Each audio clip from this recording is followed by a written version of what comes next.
Go ahead, the young man said with a smug grin that carried across the cafe. Call whoever you want. Around here, my family decides who wins. The room fell into a silence so complete that even the hiss of the espresso machine seemed to fade into the background.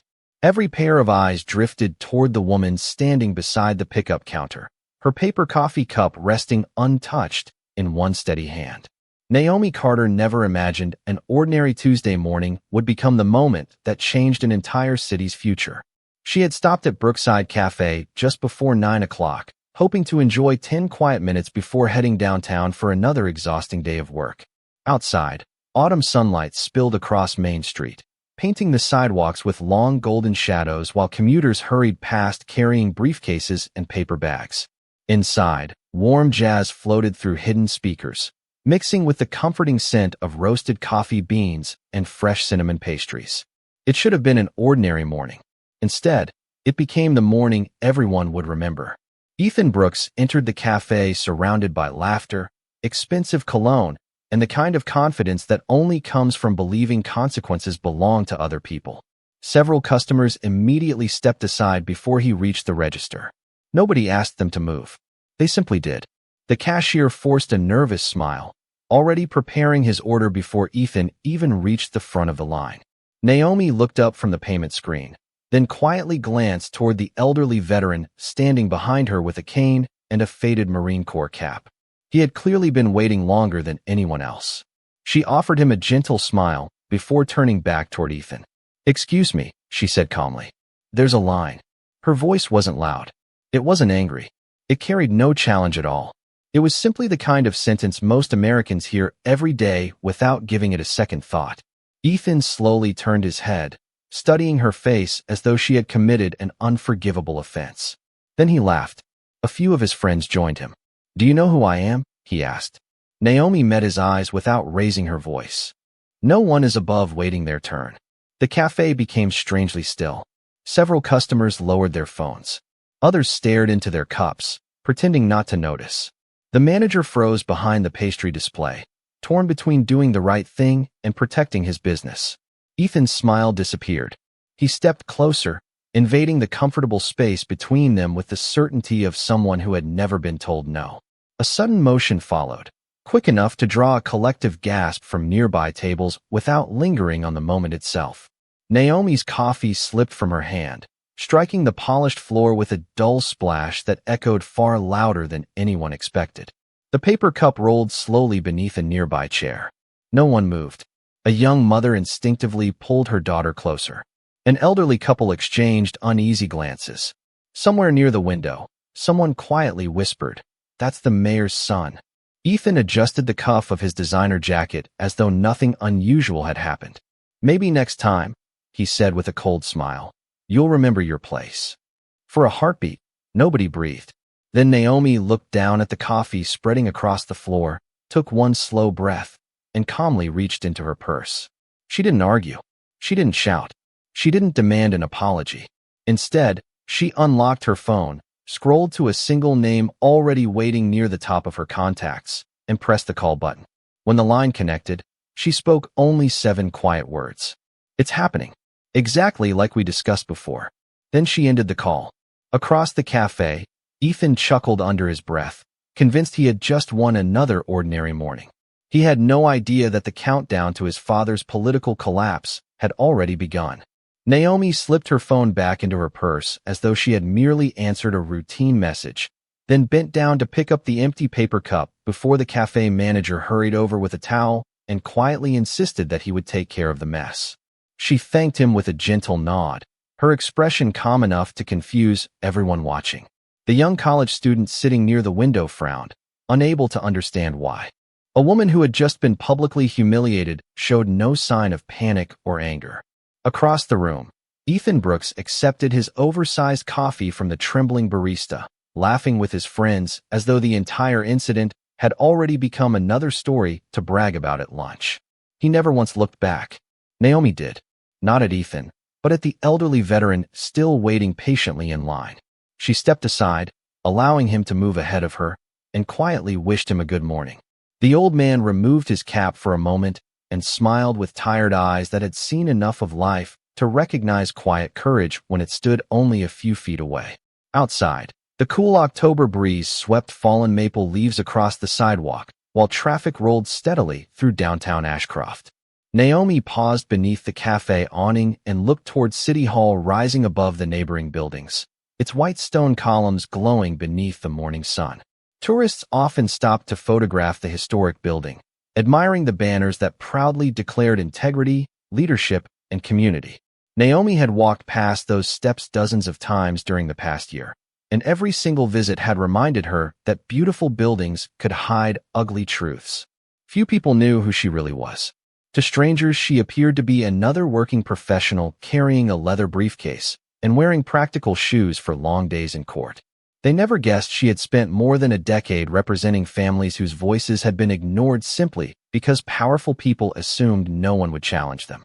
She had defended veterans denied equal treatment, business owners targeted through intimidation, teachers dismissed after exposing corruption, and ordinary citizens who believed fairness still mattered even when it seemed impossible to prove. She never chased television cameras. She never sought headlines. She believed the strongest victories usually happened inside quiet courtrooms where evidence spoke louder than emotion. Her grandfather used to tell her that truth was like the sunrise. Clouds could hide it for a while, but no one could keep morning from arriving forever. Those words had followed her since childhood, especially on difficult days. As she reached her sedan parked half a block away, her phone vibrated once. The screen displayed only 2 words. On our way.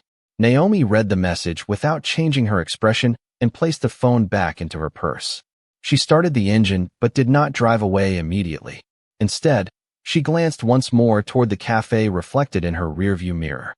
Customers were beginning to leave, conversations growing louder as ordinary life slowly returned. Most believed the morning's confrontation had already ended. They were wrong. For Naomi, the encounter had never been about one entitled young man or one careless moment inside a neighborhood cafe. It was about a pattern that had quietly spread through the city for years, protected by influence, fear, and silence. Someone had finally handed that pattern exactly what it needed to unravel. All it had taken was one witness who refused to look away, one woman who understood the law better than the people who believed they controlled it, and one phone call placed at precisely the right moment. Richard Brooks stood beneath the bright television lights with the practiced smile of a man who had spent 20 years convincing an entire city that he was the face of honesty. Behind him, the flags of Ashcroft framed the podium while reporters scribbled notes and camera shutters clicked in steady rhythm. Every speech sounded familiar. Every promise felt polished. He spoke about transparency, stronger neighborhoods, safer streets, and equal opportunity for every citizen. The audience applauded on cue, city employees nodded approvingly, and local news anchors described him as one of the most respected mayors in the state. Few people questioned the carefully built image because success had become part of the Brooks family brand. Their photographs filled charity newsletters, business magazines, and campaign billboards across the county. To the public, they represented leadership. To many inside City Hall, they represented something very different. Staff members learned quickly that disagreeing with Richard Brooks often came with quiet consequences. Promotions disappeared. Budget requests stalled. Careers suddenly lost momentum. Nothing happened loudly enough to attract headlines, but enough people noticed the pattern to stop asking difficult questions. Silence became more valuable than honesty. Ethan Brooks had grown up watching that system work perfectly. Since childhood, he had learned that doors opened before he reached them. Restaurant reservations magically appeared. Traffic tickets quietly vanished, and uncomfortable situations somehow resolved themselves without lasting consequences. People laughed at his jokes even when they were not funny. Business owners greeted him by name before he introduced himself. Teachers praised average work. Coaches guaranteed playing time. Everywhere he went, someone whispered that familiar sentence under their breath. That is the mayor's son. Over time, those words became more than a description. They became armor. Ethan no longer believed rules applied to him because experience had taught him they rarely did. Late that same morning, he walked confidently into the marble lobby of City Hall, carrying his coffee, as though nothing unusual had happened. Several employees greeted him with nervous smiles. A receptionist wished him a pleasant day. Two police officers standing near the entrance exchanged polite nods before returning to their conversation. Ethan barely acknowledged anyone. He pressed the private elevator button reserved for senior officials and leaned casually against the polished wall while scrolling through social media. Already, dozens of photographs from his breakfast with friends had appeared online. He smiled to himself, completely unaware that another recording from the same morning had also begun circulating through private channels, moving quietly from one secure inbox to another. Upstairs, Richard Brooks finished a budget meeting and walked into his spacious office overlooking the courthouse square. Sunlight reflected across the hardwood floor while framed awards covered one wall beside photographs with governors, senators, and community leaders. His chief of staff entered carrying a folder filled with campaign schedules for the upcoming election season. Everything appeared perfectly organized. Everything seemed under control. Yet before another meeting could begin, the mayor noticed an unfamiliar expression on his assistant's face. It was not panic. It was something quieter, something heavier. The assistant hesitated for only a moment before placing a cell phone on the polished conference table. The screen displayed one missed call from an office Richard recognized immediately. It was not a number that called without reason. The mayor stared at it longer than expected. Outside his office window, church bells echoed across downtown as another peaceful morning continued beneath clear blue skies. Inside the room, however, the comfortable certainty that had protected the Brooks family for years had begun to shift, almost silently, like the first small cracks spreading beneath perfectly polished glass. The missed call remained on Richard Brooks's desk long after his assistant quietly left the office.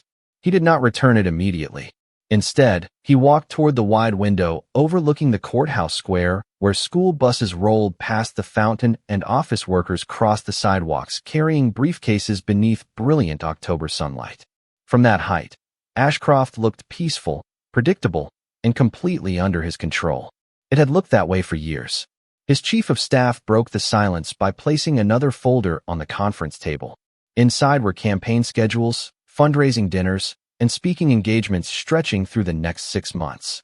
Richard barely glanced at them. His attention remained fixed on the unfamiliar feeling settling in the room. It was not fear. Not yet. It was instinct. The kind developed after decades in politics, warning him that small events sometimes carried unusually large consequences. Across town, Naomi Carter arrived at her office on the 7th floor of an older brick building just 3 blocks from the federal courthouse. The brass nameplate outside her door read Carter Civil Rights Law Group. The reception area was modest, filled with shelves of legal books, framed photographs of former clients, and a single window where morning light stretched across. Polished hardwood floors. Her assistant looked up as Naomi entered and quietly asked if everything was all right. Naomi smiled gently and answered with the same calm voice she used inside every courtroom. Today may become busier than we expected. She placed her purse beside her desk, removed a neatly organized folder from a locked cabinet, and laid several documents across the polished surface. Newspaper clippings, public records, financial disclosures, ethics complaints that had quietly disappeared years earlier. Everything had been gathered legally, patiently, and carefully over many months. None of it had been enough by itself. Until now. Her phone vibrated again. This time the message contained only 3 words. Team has arrived. Naomi closed her eyes for one brief second before replying with 2 simple words. Proceed carefully. She never celebrated investigations. She understood that every accusation required proof, every claim demanded evidence, and every public official deserved due process. Justice without integrity was simply another form of power. Meanwhile, Ethan Brooks relaxed inside a private lounge reserved for city officials, laughing as he replayed the morning in front of several friends. One of them joked that the woman at the cafe probably regretted speaking up. Another claimed people always threatened lawsuits when they knew they could not win. Ethan leaned back in his chair with complete confidence. Nothing is going to happen, he said. People always calm down. The room filled with easy laughter. None of them noticed the television mounted silently above the coffee station, where a local news anchor interrupted regular programming to announce that several vehicles from the State Public Integrity Division had entered downtown Ashcroft only minutes earlier. The report offered no explanation, no names, no accusations, only confirmed that officials were conducting authorized government business. The employees inside City Hall exchanged uncertain glances as unfamiliar investigators stepped through the front entrance carrying leather portfolios instead of flashing lights. They greeted security politely, presented official credentials, and requested access through ordinary legal procedure. No raised voices echoed through the marble lobby. No dramatic announcements interrupted the workday. The elevator doors closed quietly behind them as they rose toward the executive offices. Downstairs, ordinary conversations continued. Upstairs, the first carefully placed domino had begun to fall, and almost no one realized the direction it was moving until it was already too late to stop it. The atmosphere inside City Hall changed almost without anyone noticing. Conversations that had filled the hallways only minutes earlier became shorter, quieter, more careful. Staff members glanced toward the executive floor each time the elevator doors opened, wondering why unfamiliar officials wearing plain business suits carried sealed folders instead of campaign materials. Nobody raised an alarm because nobody had been given a reason to panic. Every request was made politely. Every document was signed according to procedure. That calm professionalism unsettled people far more than shouting ever could. Richard Brooks remained seated behind his desk, listening carefully as the lead investigator explained that several records would need to be reviewed under existing state authority. The mayor maintained the composed smile that had carried him through countless difficult interviews, assuring everyone that his administration had always cooperated fully with lawful oversight. His words sounded confident, but his fingers rested motionless against the polished edge of his desk. He had built a career reading people, and the investigator standing across from him displayed none of the hesitation usually found in political disputes. This man had not arrived seeking permission. He had arrived because the process had already begun. Across town, Naomi continued reviewing legal files as though it were any other workday.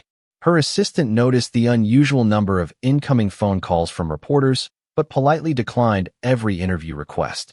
Naomi had no interest in becoming the center of a media storm. She believed attention belonged on facts rather than personalities. Even so, she could feel the pressure building beyond the quiet walls of her office. Every passing minute brought another notification, another message, another rumor spreading through downtown Ashcroft. Some claimed federal agents had taken over City Hall. Others insisted the investigation involved financial misconduct from years earlier. Most of the stories contradicted one another. Naomi ignored them all. She trusted evidence more than speculation. Ethan Brooks, however, remained completely convinced that nothing serious was happening. When one of his friends mentioned hearing about investigators entering City Hall, Ethan laughed and dismissed the report with a wave of his hand. "My father deals with audits all the time," he said confidently. "People love creating drama before elections." The others quickly agreed, eager to believe his certainty. Yet as they left the private lounge together, Ethan noticed something unusual. Employees who normally greeted him with cheerful smiles now offered only brief nods before returning to their work. Several conversations stopped the moment he approached. A city attorney walked past without acknowledging him at all.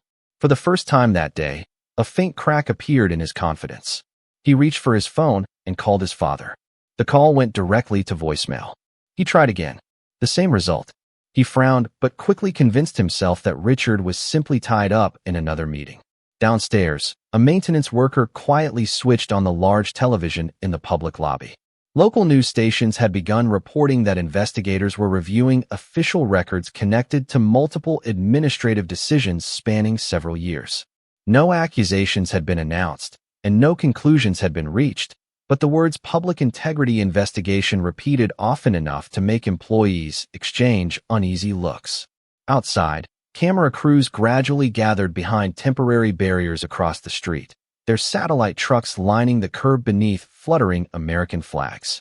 Inside her office, Naomi looked through the window toward the courthouse, where sunlight slowly softened into the warm colors of late afternoon. She knew the hardest part of any search for justice was never collecting evidence. It was waiting patiently while the truth found its own voice. And somewhere inside City Hall, the people who had always believed time worked in their favor were beginning to discover that this time, it was working against them.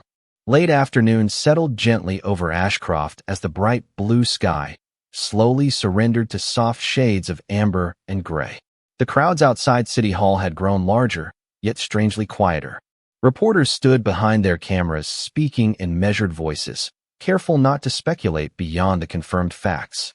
Office workers leaving nearby buildings slowed their pace, glancing toward the entrance before continuing home without saying much. Even the usual traffic sounded distant, as though the entire city had lowered its voice at the same time. Inside her office, Naomi Carter switched off the desk lamp she had not realized was still glowing beneath the fading sunlight. She walked toward the window overlooking the courthouse square and rested one hand against the cool glass. The reflection staring back at her looked composed, but she understood better than anyone that justice often demanded patience more than courage. Her grandfather had once told her that people usually believe truth arrived with thunder, but in reality it often entered quietly, one honest decision after another. She had carried those words through every difficult case of her career, especially on days when doing the right thing seemed painfully slow. Her phone remained silent for the first time since morning. No reporters, no investigators, no clients. Only the soft ticking of the antique clock hanging above the bookshelf and the distant sound of church bells marking another passing hour. The silence felt almost sacred. Across town, Richard Brooks sat alone inside his office after most employees had gone home. The campaign schedules still rested untouched on the conference table beside unopened briefing folders and a cup of coffee that had long since grown cold. Through the large windows, he watched the first streetlights flicker to life across downtown Ashcroft. For years, he had believed leadership meant staying one step ahead of every crisis.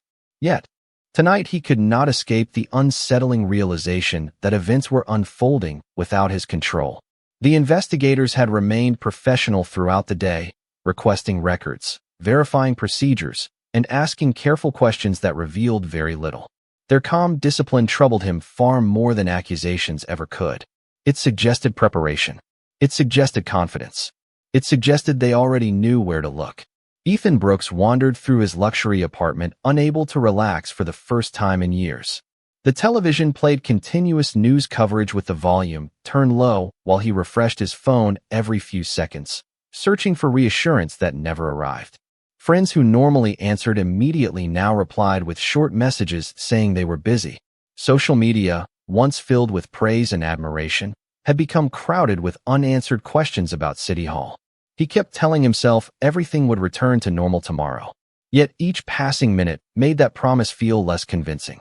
Outside his floor-to-ceiling windows, the city lights shimmered beneath the cool evening sky while a light rain finally began to fall, tracing quiet paths across the glass. Back at her office, Naomi picked up a framed photograph of her grandparents standing outside a small country church many years earlier. They had never possessed wealth or influence, but they had taught her something far more valuable.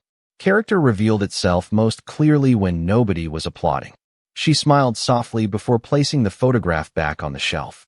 Beyond the window, raindrops reflected the courthouse lights like countless tiny stars scattered across the pavement. The city appeared peaceful again, almost unchanged from the morning. Yet beneath that peaceful surface, invisible currents had already begun carrying long-hidden truths toward daylight. And although almost everyone believed they were waiting for tomorrow's headlines, the most important turning point had already happened in the quiet moments when patience refused to surrender to power. The following morning arrived wrapped in crisp autumn air, but Ashcroft no longer felt like the city that had gone to sleep the night before. Television vans still lined the streets outside City Hall, their satellite dishes pointed toward a sky washed clean by the overnight rain. Office workers gathered in small circles before entering nearby buildings, speaking quietly as fresh reports spread from one phone to another. At exactly 8:30, the glass entrance doors opened once again, and the same investigators who had arrived the previous day stepped calmly into the lobby carrying several sealed document cases.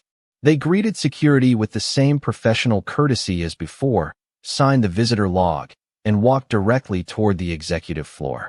There was no rush, no raised voices, and no dramatic display of authority. Their confidence came from preparation rather than spectacle. Inside his office, Richard Brooks had barely slept. The untouched coffee on his desk had been replaced twice by assistants who no longer attempted casual conversation.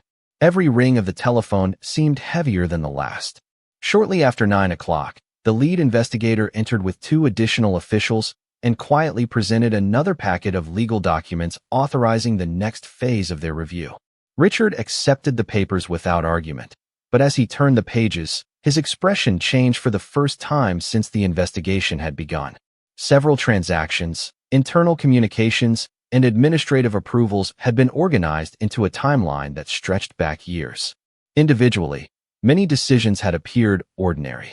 Together, they formed a pattern that could no longer be dismissed as coincidence. Downstairs, city employees watched silently as records were transferred through established legal procedures. No one interfered because there was nothing to interfere with. Everything was being conducted according to the law. Across town, Naomi Carter stood inside a courtroom waiting for another hearing unrelated to City Hall. She had intentionally returned to her ordinary work, believing that justice should never depend upon personal celebration. Her phone remained inside her briefcase until a brief recess allowed her to check a single message. It came from the same trusted contact who had answered her call at the cafe. 3 simple sentences appeared on the screen. The evidence has been verified. The timeline is complete. Thank you for your patience. Naomi closed her eyes for a brief moment before locking the phone again. She did not smile with satisfaction. Instead, she quietly whispered the words her grandfather had repeated throughout her childhood. The truth never needs to run because it always arrives.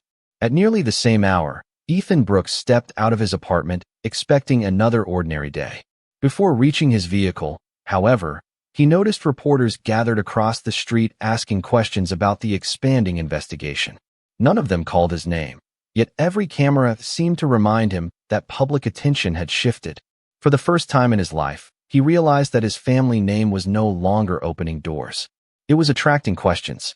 By noon, local news stations confirmed that state investigators had formally expanded their review after receiving corroborated evidence connected to multiple official actions. The report did not accuse anyone of criminal wrongdoing, emphasizing that the investigation remained ongoing and that all involved were entitled to due process. Even so, the city understood what those careful words truly meant. The assumptions that had protected powerful people for years were beginning to dissolve beneath documented facts. And somewhere in the quiet rhythm of an ordinary courthouse hallway, Naomi continued walking toward her next case with the same steady pace she had always kept, knowing that the strongest turning points in history rarely began with applause. They began the moment someone decided that fear would no longer have the final word. 3 days later, the city gathered in front of televisions, phones, and office screens as Richard Brooks stepped behind the familiar podium where he had delivered countless confident speeches throughout his career. The room looked the same, with American flags standing neatly behind him and rows of reporters waiting quietly for every word, yet the atmosphere felt completely different. There was no applause when he approached the microphone. There were no campaign banners celebrating another victory. Only silence filled the room. Richard looked older than he had only a week earlier. The confidence that once defined every public appearance had been replaced by the careful expression of a man who understood that reputation could take decades to build and only moments to lose. He began by acknowledging the ongoing investigation and announced that he would step aside from his duties while the legal process continued. He emphasized that every public servant should remain accountable to the people they served and asked city employees to cooperate fully with investigators. The announcement spread across Ashcroft within minutes. Television stations interrupted regular programming. Local newspapers published breaking updates. Social media, once filled with campaign photographs and community celebrations, now overflowed with discussions about accountability, leadership, and the importance of equal justice under the law. Inside City Hall, employees who had spent years lowering their voices finally spoke openly with one another. Some admitted they had ignored troubling situations because they feared losing their careers. Others quietly shared experiences they had never believed anyone would hear. None of those conversations carried celebration. They carried relief. The weight of silence had finally begun to lift. Ethan Brooks watched the press conference alone from his apartment. The familiar certainty that had followed him throughout his life disappeared with every passing sentence. Friends who had once surrounded him stopped calling. Invitations quietly disappeared. The confidence built on influence proved surprisingly fragile once influence itself began to fade. For the first time, Ethan replayed the morning at the cafe in his mind, not as an amusing encounter, but as the moment everything had begun to unravel. He remembered Naomi's calm voice, the dignity with which she refused to argue, and the single phone call he had dismissed as meaningless. He realized that she had never tried to defeat him with anger. She had simply trusted the truth to do what anger never could. Later that afternoon, Ethan asked through his attorney whether Naomi Carter would be willing to meet privately. She agreed on one condition. The meeting would take place in her office with no reporters, no cameras, and no public statements. When Ethan arrived, he looked around the modest reception area filled with legal books and photographs of ordinary families whose lives had been changed through quiet victories. He stood awkwardly for a moment before speaking. "I cannot change what happened," he said softly. "But I understand now that I was wrong." Naomi listened without interrupting. She did not speak about revenge or humiliation. She simply answered with the same steady compassion that had guided her throughout her career. Real accountability begins when respect becomes a habit instead of a performance. Ethan lowered his eyes and nodded. There was no dramatic handshake, no emotional embrace, and no instant redemption. There was only an honest conversation between two people standing on opposite sides of a painful moment, both recognizing that justice had already done its work. As Ethan quietly left the office, the late afternoon sun broke through the clouds, filling the hallway with warm golden light that stretched across the polished floor, leaving behind not triumph, but the quiet possibility that even broken character could begin the difficult journey toward becoming something better. 1 month later, the maple trees lining Main Street had traded their bright autumn colors for the quiet stillness of early winter, and Ashcroft had slowly found its rhythm again. The television trucks were gone. The crowds outside City Hall had disappeared. Campaign banners had been replaced by ordinary holiday decorations, and people once again hurried through downtown carrying grocery bags, coffee cups, and wrapped gifts beneath strings of white lights hanging across the sidewalks. The headlines that had dominated every conversation gradually gave way to news stories, but the lessons they left behind remained woven into the city in ways that could not be measured. That Tuesday morning, Naomi Carter returned to Brookside Café for the first time since everything had begun. She arrived at nearly the same hour, wearing the same quiet confidence and carrying the same leather briefcase. The familiar aroma of freshly brewed coffee filled the room as soft jazz drifted through the speakers exactly as it had weeks before. The difference was not the cafe. The difference was the people inside it. The young barista immediately recognized her and smiled with genuine warmth before preparing her order. The manager stepped from behind the counter, thanked her for showing patience during a difficult day, and quietly admitted that he wished he had found the courage to speak sooner. Naomi simply answered that courage often arrived one decision at a time. Near the window, the elderly veteran she had once allowed to move ahead in line happened to be sitting with his morning newspaper. He tipped his cap when he saw her, and she returned the gesture with a gentle smile. Neither of them needed to revisit the past. Some moments became more meaningful when left undisturbed. As Naomi collected her coffee, a little girl holding her mother's hand looked up at her with quiet curiosity. The child smiled first. Naomi smiled back. It was a small exchange lasting only a heartbeat, yet somehow it carried more hope than every television interview she had declined. Outside, church bells echoed softly across downtown, while sunlight reflected from the courthouse windows, covering the sidewalk with ribbons of golden light. Across the street, City Hall stood exactly where it always had, its stone walls unchanged by everything that had happened inside them. Buildings rarely changed because of history. People did. Richard Brooks had stepped away from public office, allowing the legal process to continue without interference. Ethan Brooks had begun volunteering with a community organization that encouraged respectful dialogue among young adults, choosing to listen far more than he spoke. Whether those choices would define the rest of his life remained unknown, but for the first time he understood that respect could never be inherited. It had to be earned. Naomi carried her coffee outside and paused for a moment beneath the clear morning sky. A cool breeze stirred the American flag above City Hall. and scattered leaves drifted quietly across the sidewalk before settling near her feet. She took one slow breath, then continued walking toward the courthouse with the same steady pace that had carried her through every challenge before. No crowd applauded. No cameras followed. No speeches marked the occasion. The city simply moved forward, one ordinary day at a time. And somewhere within that peaceful silence lived a truth stronger than power, louder than prejudice, and steadier than fear, because kindness had never been weakness. It had always been the quiet strength that allowed justice to arrive exactly when it was needed most.